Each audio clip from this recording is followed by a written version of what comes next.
เปิดภาพมากอะเนาะมาพ่อทุกคนอยู่กันพร้อมหน้าพร้อมตาพี่น้องในครอบครัวนี่ตัวเป็นจังไดหนังอ้อมกองไผ่เนาะสบายดีเด้อสบายดีพุ่นน่ะสบายดีทางน่ะพ่อน้องไก่ทองโอ้สบายดีสร้างเป็นอะไรสิแล้วบ่ยังหนาวบ่จังแบบอ้อมกองไผ่อยู่นี่หนาวอยู่เนาะเป็นจังไดมื้อนี้กินข้าวกินปลาหรือยังฮะกินเครียดกินเขียดโดยข้าวเที่ยงล่ะบ่โดยเนาะโอ้กินข้าวเที่ยงกินเขียดไปเยืองเอานะหรือว่าไปหาขุดเอาไปหาขุดเอาโอ้ขุดเขียดเนาะโดยเป็นข่าวดีแหละเด้อโดยข่าวดีเรื่องหลังคาเนาะโดยหลังคานี่ก็เป็นทางแม่ตู้พี่น้องเอ้ยเนาะแรกๆเพิ่นว่าสิผากมาอันช่วยเหลือครอบครัวอื่นเนาะแต่ว่าพอดีเจ้าว่าเขาสิมุ่งแล้วบ่มีหลังคาเพิ่นน่ะเนาะเพิ่นก็เลยสิผากมาสมทบแล้วก็สิให้ทางบ่อพรเพิ่นอันมอบสมทบให้ทางบ่อพรเพิ่นเนาะให้บ่อพรเพิ่นไปสั่งอะลูซิ่งมาเนาะระหว่างสังกะสีกับอะลูซิ่งนี่เจ้ามักตัวใดฮะชักแล้วเจ้ามักตัวใดก็เอาบ่เจ้าน่ะมักตัวใดมักตัวเจ้าเอาหั่นแหละเอาตัวนั้นตัวใดตัวสิฮะว่าใหม่ดูชื่อมันชื่อจากไหนนะว่าชิเอาแล้วเอายังเอาแล้วชื่อเจ้าสิเอาสังกะสีหรืออะลูซิ่งโลซิ่งก็เอาเอาโลซิ่งเนาะโดยเอาสบายดีอีกครั้งนึงอันน่ะคือเห็นจับแยงเมื่อกี้นี่ว่าสิไปสอนบ่สิลงอัดทอมันเป็นจังได๋ทออัดไปเบิ่งบ่อยากไปเบิ่งนำพี่น้องเอ้ยอัดแล้วก็สิช้อนกุ้งอัดแล้วสิสอนกุ้งโอ้สิไปเลยบ่นี่อยู่ตามมณฑีนั่นเด้ไปอยากไปเบิ่งกันอัดทอมันเป็นจังได๋แล้วก็จังได๋ก็ไปยังท่าไผไม่เฒ่าท่าไม่เฒ่าเจ้าสิไปกับไม่เฒ่าเจ้านี่ก็สิไปนำขึ้นว่าเพิ่นจะไปนะขึ้นว่าเจ้าจะไปสอนกับไม่เฒ่าเจ้าคือตึงแต่ยังข้าไม่เฒ่ายังบ่เห็นเราอันเจ้าเนี่ยอายุจักปีแล้วเขาก็ลืมถามแล้วเนาะฮะบ่จักโดยแต่ว่าสิได้บ่อายุ17 18ปี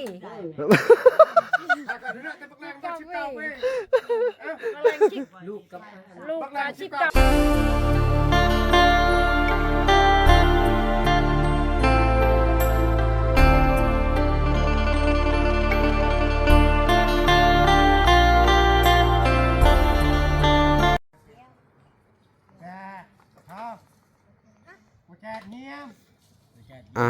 โอเคพี่น้องเอ๋ยเนาะ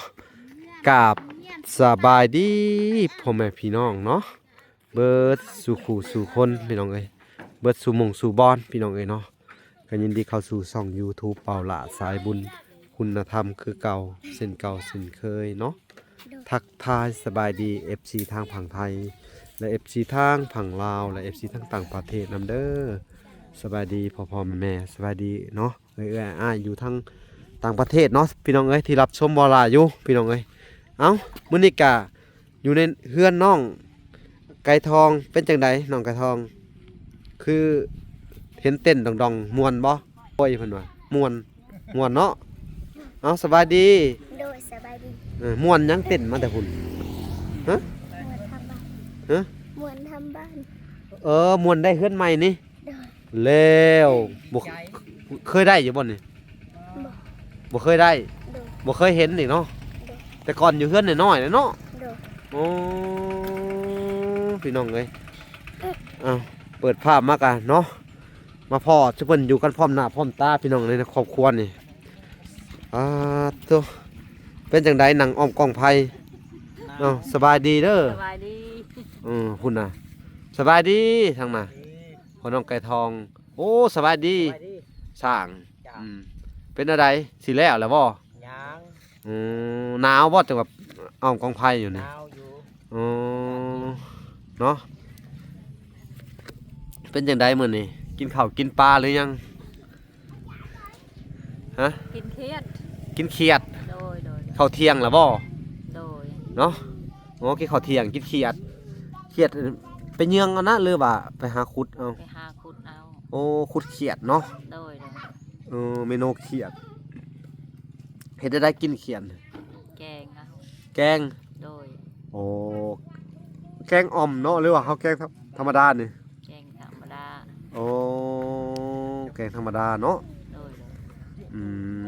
มไปหาเขียด คอยนี้ เจ้าก็ไปอีก โดย บ่แม่นลูกบ่หรือว่าไปทำกันเบิดรอบนี่ ไปนำกัน ไปขุดตอนเช้านี่บ่หรืออะไร โดยไปตอนเช้า โอ้ไปตอนเช้าเนาะ โดย โดยโอ้โดยเป็นจังไดอันเฮือนอันช่างเพิ่นปูแป้นแล้วแหละแล้วบ่เรือยังอยู่เพิ่นบ่ทันเพิ่นปูครึ่งหนึงแล้วบ่เฮือน โดย อืม ยัง ใกล้สิแล้วเนาะ ที่แรกคันมีแปลนปู มันบ่พอบ่ โดย เป็นปูบ่พอ บ่พอบ่ พอบ่เป็นปูอืมครับบ่พอก็สิหาแผ่นนี่แหละเนาะ โดย อืมก็ทางเวลาบ่ทันมีงบเด้อ โดย ก็มีแต่ว่าทางบ่พรเพิ่นเผื่อเพิ่นมีงบก็ถามเพิ่นใหม่เด้อ โดย เนาะทางเวลาก็นี่แหละสิได้มามอบเงินสมทบให้ทางบ่พรเด้อ โดย เรื่องอันคงหลังคาแหละเนาะ โดย เวลาก็สิได้สมทบให้เพิ่นเนาะก็เป็นเงินทางแม่ตู้ USA เนาะคนเดียวกับที่เจาะน้ำบาดาลให้เจ้าหั่นเด้อ โดย เนาะนี่แหละเป็นข่าวดีแหละเด้อ โดย ข่าวดีเรื่องหลังคาเนาะ โดย หลังคานี่ก็เป็นทางแม่ตู้พี่น้องเอ้ยเนาะแรกๆเพิ่นว่าสิผากมาอันช่วยเหลือครอบครัวอื่นเนาะแต่ว่าพอดีเจ้าว่าเขาสิมุ่งแล้วบ่มีหลังคาพุ่นน่ะเนาะ โดย เพิ่นก็เลยสิผากมาสมทบแล้วก็สิให้ทางบ่พรเพิ่นอันมอบสมทบให้ทางบ่พรเพิ่นเนาะ โดย ให้บ่พรเพิ่นไปสั่งอะลูซิ่งมาเนาะระหว่างสังกะสีกับอะลูซิ่งนี่เจ้ามักตัวใด ชักแล้วจะมักตัวใดก็เอา บ่เจ้าน่ะมักตัวใด มาโตมัน มักตัวเจ้าเอาหั่นแหละ อัน เอาตัวนั้น ตัวใดโตะ กันซี ตัวสิ ฮะบ่ใหม่ดูชื่อมันชื่อจากไหนนะ ว่าชินเอาแล้ว เอายังเอาเลยอ่ะชื่อเจ้าสิเอาสังกะสีหรืออะลูซิ่ง โลชิงก็เอา อ๋อเอาอะลูซิ่งเนาะ โดย สังกะสีคือเว้า เอาสังกะสีก็เอา อ๋อเอาเบิดเลยเนาะ โดย อืม เนาะอืมถ้าเกิดว่าให้เลือกหนึ่งสองอย่างจะมักตัวใด พอจะเลือกนะ อืม ตัวใดก็มัก คำอ๋อขอแต่ว่ามีเนาะ โดย ดีใจอยู่บ่เลย มีดีใจ เนาะป้า โดย พี่น้องเลยอันเพิ่นก็สิได้มุงหลังคาแล้วเนี่ยเนาะพี่น้องเลยดีใจอย่างได้กะพอได้เฮือนได้ซานได้ดินได้ได้น้ำได้ในเนี่ยโอ้ยดีใจนำเด้อ โดย ต่อไปก็พากันเฮ็ดกันหากันฉางกินไปสิละเด้อ โดย คณะผู้ใหญ่เพิ่นก็เบิ่งเขาเจ้าคู่มือเพิ่นว่าเขาเจ้านี่ก็เป็นคน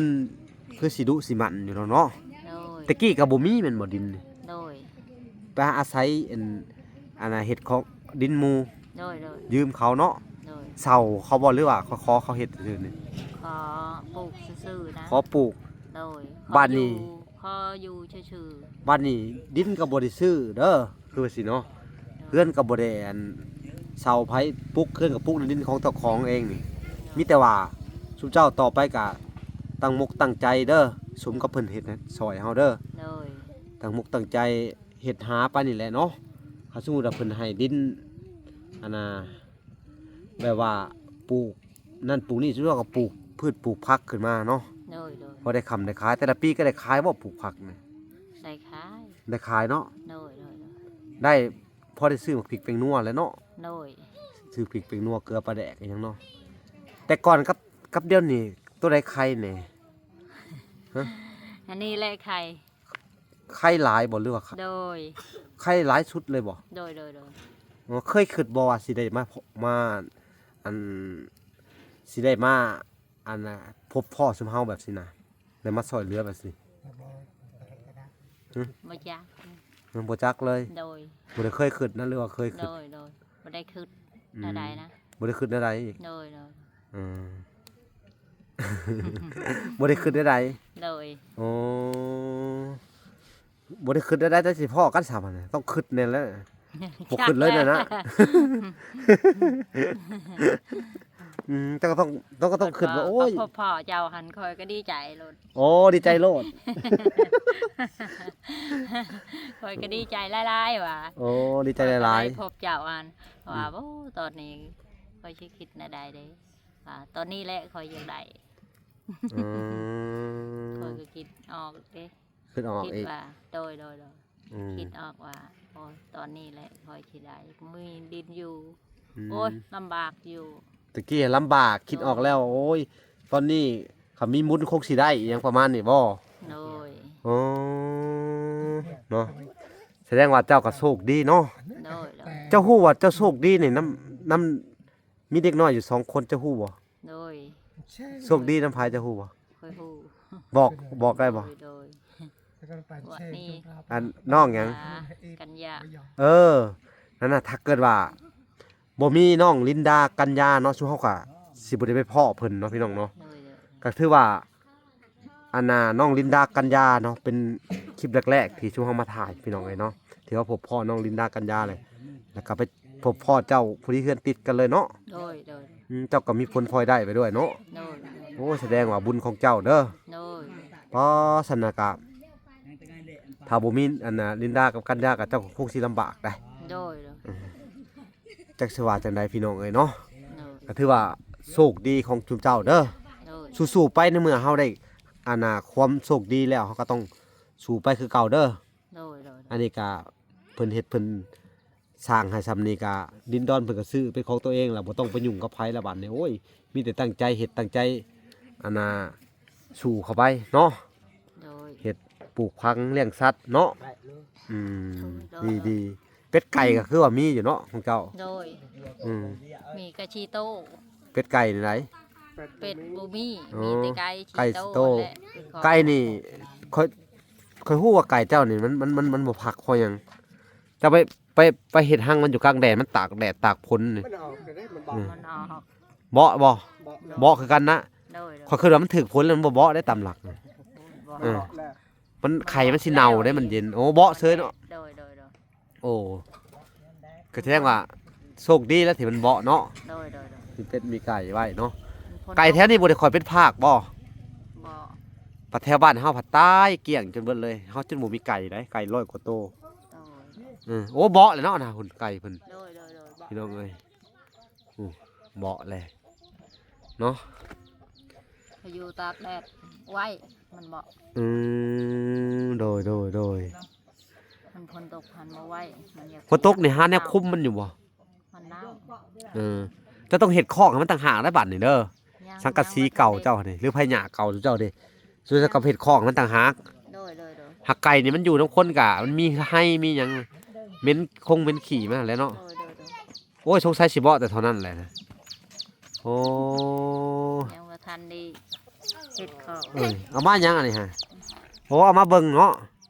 ว่าไก่พี่น้องไก่เบาะพี่น้องลูกเจี๊ยบยังน้อยๆนึงตอนยังน้อยนี่ก็เป็นตาแพงนะไก่เนาะ โอ้ยตาแพง อืม คอยบ่มีก็คอยตาแพง แต่บ่มีก็ตาแพง โดย ตาแพงมันนี่ได ตาแพง อื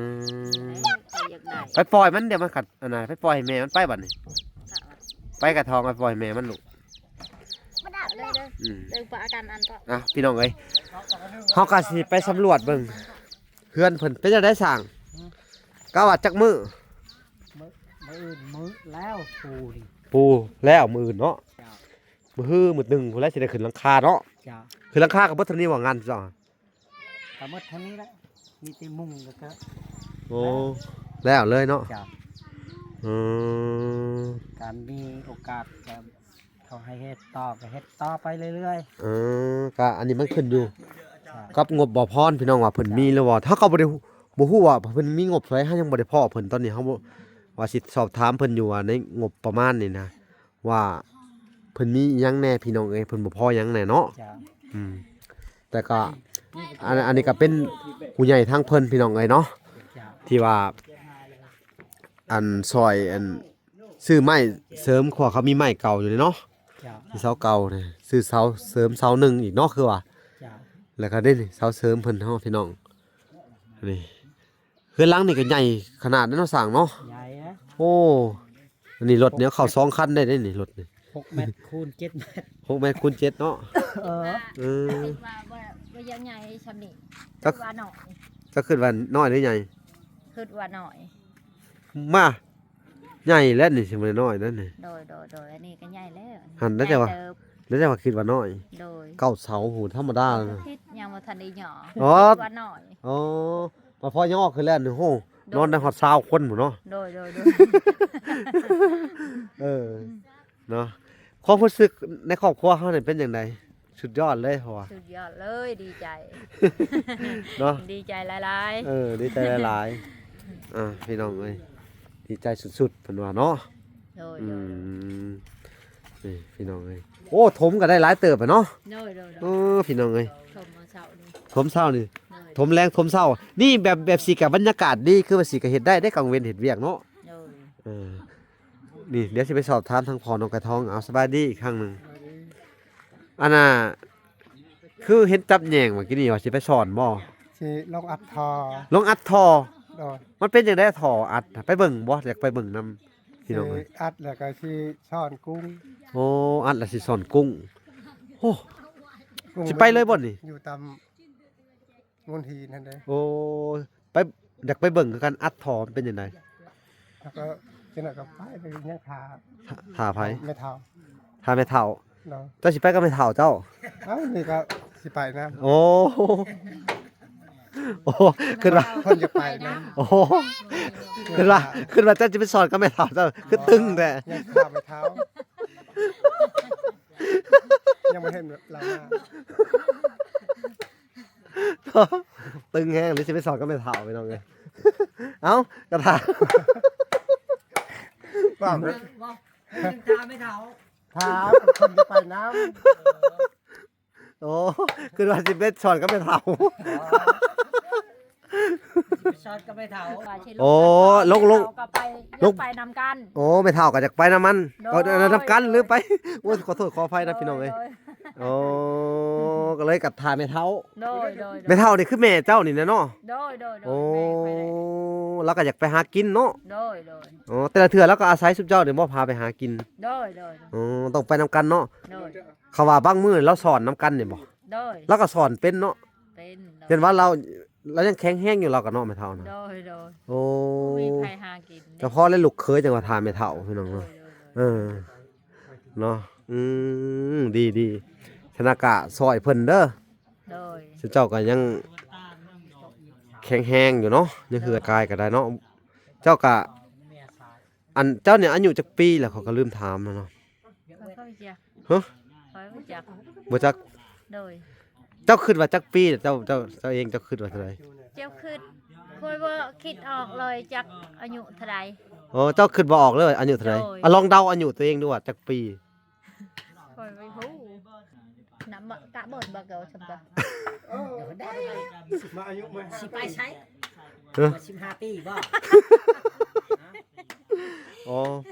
แต่ว่า สิได้บ่อายุ17 18ปีเก้าปีกำลังคิด ลูกกับ ลูกก็19ปี มือนางอีบอน15 ปี นี่แม่เทั้งแม่หัน18 ฮะ เฮ้ย 38 จะ38ปี อ๋อก็ 18 ปี เอาบ่ขอยกระเทียม อ๋อ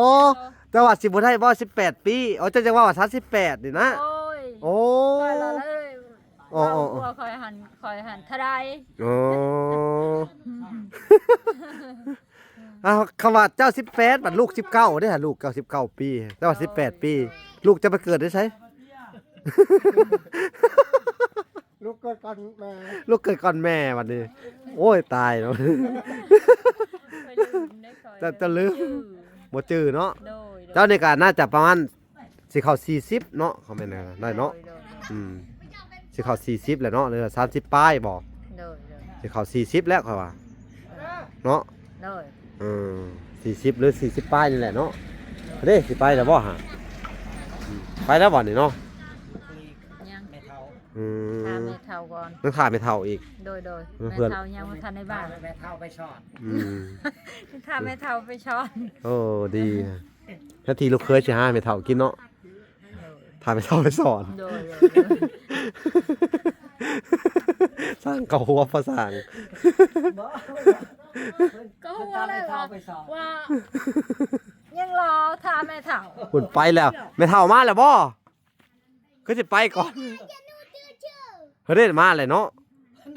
แม่เฒ่ามาแล้ว ว่าเพิ่นนัดกันก็ไม่เท่าเนี่ย โอ้นัดกันไปเท่าไปแล้วพุ่นพี่น้องแบกแยงไปเลยเอ้าเดี๋ยวสิตามเพิ่นไปเบิ่งพี่น้องเอ้ยจะหน่อยเนาะจบคลิปนี่เนาะกันบัวแล้ว พี่น้องเอ้ยเนาะเวลาก็สิได้ตามน้องๆเพิ่นไปเบิ่งการสอนปลาบ่น้องปุ้ยสบายดีเด้อ โดยสวัสดี โอ้ไปสอนปลาบัดนี้หาอยู่หากินเนาะตามธรรมชาติไก่ทองกะสิไปบ่ โดย สิไปหาปลาบัดนี้เนาะทางเห็นพ่อเพิ่นแบกแยงไปแหละเพิ่นกระถาทางไม่ทุ่งไม่เฒ่าเพิ่นพี่น้องเอ้ยเพิ่นว่าหากเว้นถาเนาะไปปะเราเลยพี่น้องย่างงุมหมบไปเลยเนาะผู้เนื้อแต่ลูกปาดนี่เนาะเดี๋ยวสิตามที่เพิ่นไปพี่น้องเอ้ย ไปเลยกระจังเขาช่วยพระ 18 ปี ก็ถามเพิ่นเนาะเขาก็บ่ฮู้อายุเพิ่นเนาะ ว่าอายุเท่าไรฮะ18 ปี 38ว่า18 ปี โอ้ว่าซั่นบ่ โดย โอ้ ที่เตียงผัวหัน ว่าสิเถียงผัว แต่มาเจอ ผัวมันให้ บ่ให้ อ๋อผัวเราว่าผัวแต่ว่าเราบอกว่าจักปีนั่นเราเจ้า โดย 30นี่เนาะบ่หัน38บ่ โดย แต่บ่ฮู้เลยบ่ฮู้อายุเลยบ่นี่ โอ้ เลย โห ฮะแค่เดาๆเอาอยู่ซื่อๆเนาะมันก็บ่แม่นเฮาว่ามันต้องกลัวแหละซุมเจ้าต้องกลัวมง40ยังที่เขา40กว่าแต่ผัวเจ้าก็เบิ่ง40ปลาย50แล้วแหละเนาะ เสาะลมปลัว ฮะเห็นยังตุ่มปลัว ผมก็บอกแล้ว อ๋อเฮ้ยมันก็เข้า50แล้วแหละเนาะ ผัวใครฮะ เจ้ากาสิมง40ปลายสิเข้า50นั่นแหละ โดย เนาะ จิไป38 บางครั้งให้ใน18ปีว่าเมื่อกี้นี่เพิ่นว่า โอเค 18ปี 8 ปีก็ตาย ปัดนี้ลูกชายว่า19ลูกชายเกิดก่อนแม่บัดนี้เนาะ โดยไม่เกียกสิเต็มจัง เนาะ 18 ปีจนจำยังก่อน จัง 18 ปี ตลกกันนะตลก มันก็ตลกกันเนาะมันแม่นแนว ตลกเกิน ไม่เท่าไปแล้ว ก็ว่าลูกเคยก็ว่าสิไปสอนป้ากันไม่เฒ่าประมาณอีหยังวะไปสอนป้ากับเมียล่ะวะเนาะกับลูกไป ผัวคอยหาไม่ได้ว่าสิไปชอนกับเมียว่า สิไปสอนกับไม่เฒ่า ยังรอไม่เท่า โอ้ ย่อ โย่ รอให้ยังไม่มีอ่ะ เอา ท่านเมียว่าที่รออยู่มันคืออยู่อันนี้ที่รอแม่เฒ่าที่ไปกับแม่เฒ่ามันมาถือ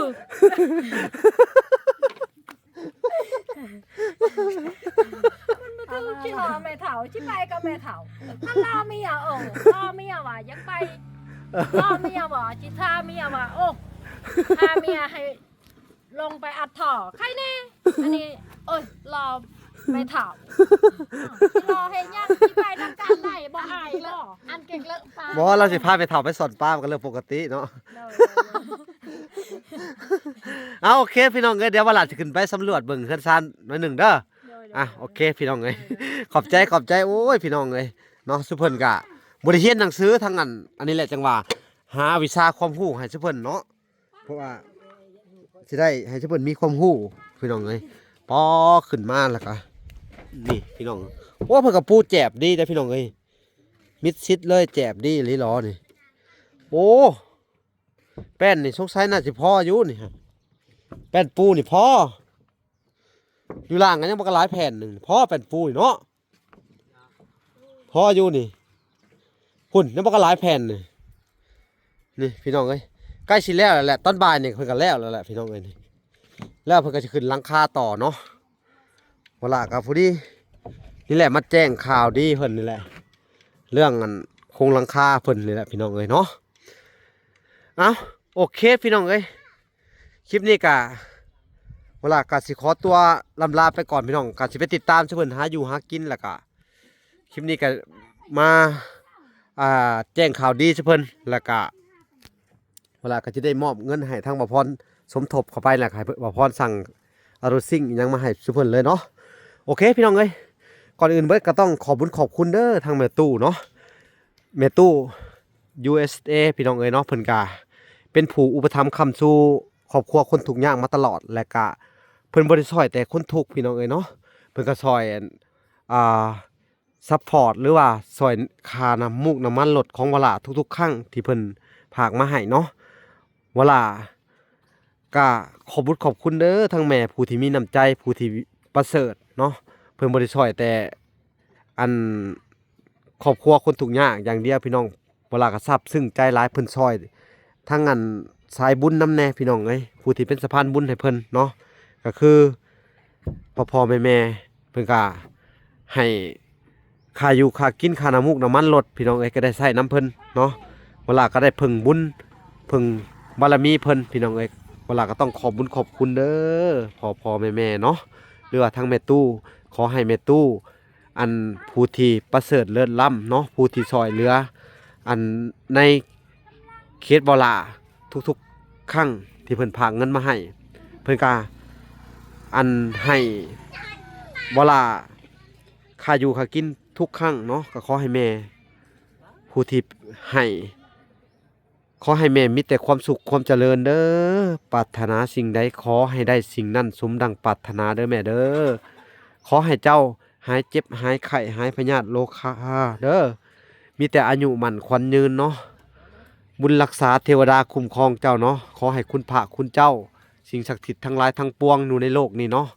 คุ้มครองเบิ่งแยงเจ้าเด้อแม่เด้อเอาสาธุเนาะขอให้แม่จงมีอายุยืนยาวร้อยปีเด้อสาธุโอเคพี่น้องเอ้ยเวลากาสิได้จบคลิปก่อนเนาะแต่เพียงเท่านี้เนาะฝากไปติดตามคลิปตอนต่อไปพี่น้องเอ้ยคลิปนี้ขอกล่าวคำว่าสบายดีและสวัสดีพอกันใหม่บ๊ายบายพี่น้องเอ้ย